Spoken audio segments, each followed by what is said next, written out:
पहला प्यार होला जब कोनो लड़की से लड़के आत्मसम्मान अपन खो देला।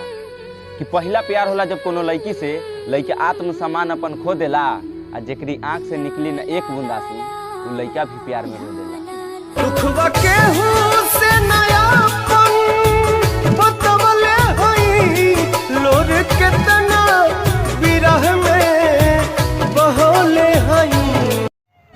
माई बाप के इज्जत रखल जैसे तोरा खातिर जरूरी बा। कि माई बाप के इज्जत रखल जैसे तोरा खातिर जरूरी बा आ लड़की प्यार में छोड़ देलस बुझियो उनकरो कोई मजबूरी बा।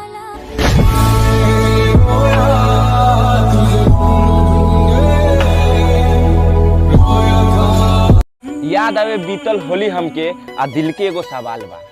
कि याद आवे बीतल होली हमके आ दिल के एगो सवाल बा। सबे रंग लगवलस हमके तब फीका गाल बा। चढ़ी चल गइलू